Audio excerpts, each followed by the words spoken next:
It matters that you love what you do. It matters that you're doing what you were born to do.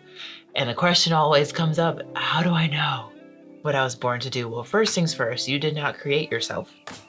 So that's actually not a question that you or anyone else can answer for you, not even your parents.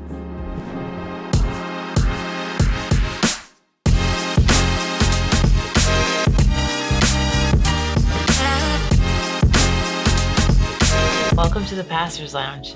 I'm Sheri, your unapologetically Christian therapist. Here we talk about all things mental health and wellness from a biblical perspective.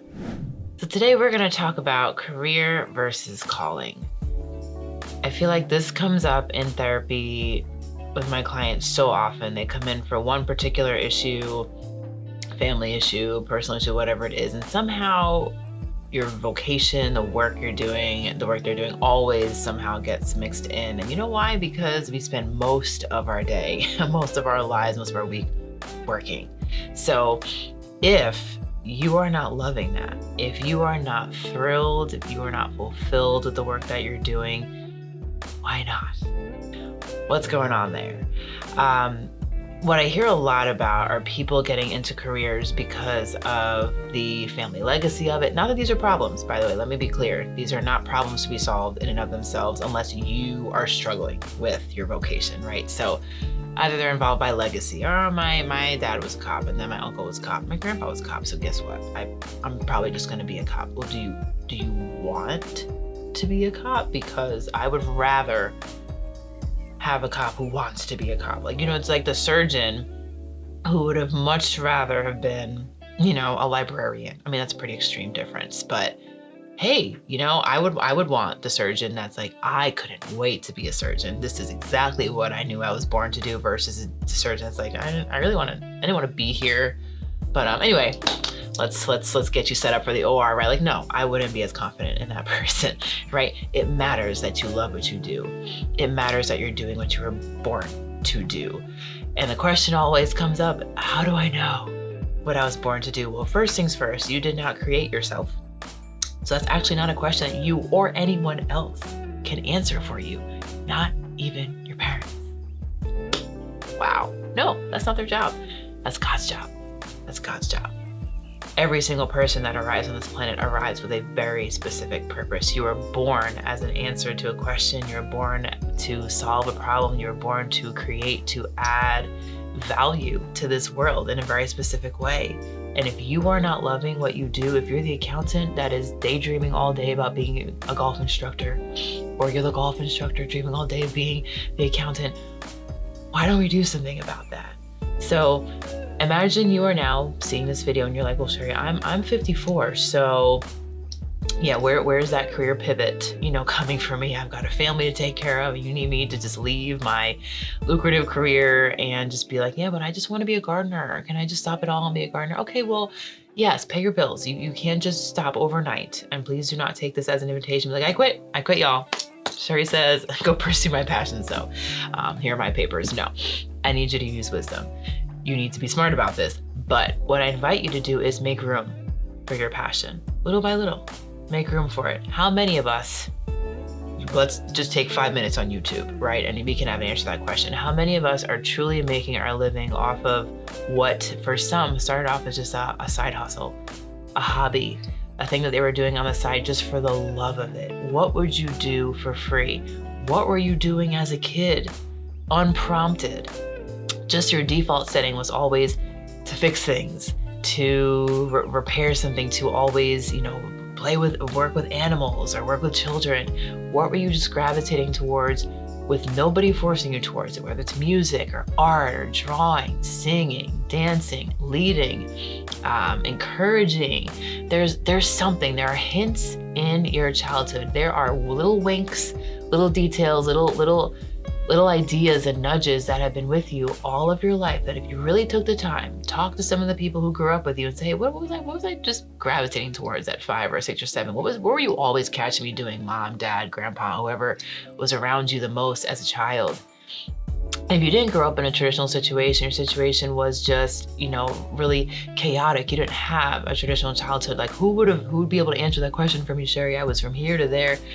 God knows. If nobody else knows, God knows. If you're here, it's on purpose. So I encourage you, take the time. Don't just take what's handed to you. Don't just keep doing what your parents expect you to do or what just runs in your family or, well, I'm good at it, so I may as well make a career out of it. Do you know, quite honestly, even using myself as an example, there were, and I'll toot a little tiny horn. There were a few things I was pretty decent at. You know, I love to sing. I had no desire to be a professional anyway, and I'm not that good. That wasn't even a possibility, but it was decent, right? I sang a lot with friends. I was in choirs a lot. Did I pursue singing? No. Some of you might know, or you may find out sometime down the line, I'm bilingual. I speak Spanish. I love languages. I've always loved languages. I'm pursuing a little ASL. You might have caught it in the little, bloopers video. I love languages. Am I teaching Spanish for a living? No, I'm here. I'm here talking to you guys and counseling people because what I have been doing since I was 5 or 6 is talking and listening. Little kids were telling me their problems since I was in kindergarten. Ask my mother, ask my teachers, ask anyone who's known me at any juncture in my life, and no one is surprised that this is what I'm doing. The social media part, maybe. This is a bit of a surprise to me too. But the counseling part, nobody bats an eyelash. Of course, Sheri. Yep, it's absolutely what you've been this way. You've been this person since you were a little girl. Find that, because this right here, I will be doing this till the Lord takes me. I love this. I could counsel anywhere. I will talk to you in a grocery store. I will talk to you in the library, quietly, right? I'm going to support. I am born to exhort and support. It is in my nature. I cannot turn it off. What is that for you? What do you naturally do? Are you loving your life? Are you loving your calling? And not all callings are external. They're not all out in the business industry world. If your calling is to nurture your children and be a stay-at-home parent, you give that your all. That is your calling. It's your destiny, your gifting is about who you're raising and giving to society and putting on the planet. All these celebrities and athletes that we see out there doing what they love, someone had to raise that person, change that diaper, right? So don't discount all these different ways that God is showing his glory through you. The main thing is, are you passionate about it? Are you sure you are where you're meant to be? And if you're not, I encourage you, take a moment, take a step back, get alone with God, talk to some of your trusted, closest friends and family members who are around you as a kid. Get quiet and reflect on the things that if you could paint your life story, and what could you do that you loved every single day, and yes, make a living off of it, right? What would that be? And if you're not there, let's get there and start small. Like I was saying, if gardening is your passion and that's something that you don't see your way forward right now, that turning into a career that is equally lucrative to your business career, whatever it is you're doing, set up your garden in the back.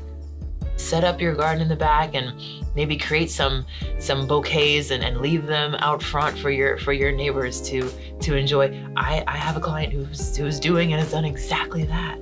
If it was to paint, if it's to sing, find out where there's a nursing home or a local hospital. Would it be helpful if I came and just put together a few numbers and sang to the patients, a couple of days a week? You never know how just weaving it in a little bit, taking some time to carve out just to do what you love, you don't know where that could take you.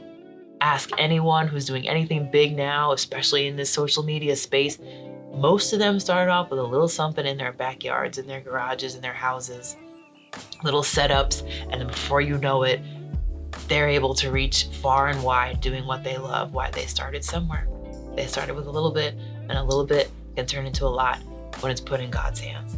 So all that to say, I encourage you, don't give up on your dreams. Find out what you're truly here on this planet for. Pursue it. Give it all you got. If you're here, the world has need of you. Give your gifts, use your talents, and live a life that is truly fulfilling. I hope you are inspired and encouraged by this video. And if you are, please be sure to like and subscribe. And until next time, I pray that you prosper and you are in great health, even and especially as your soul prospers.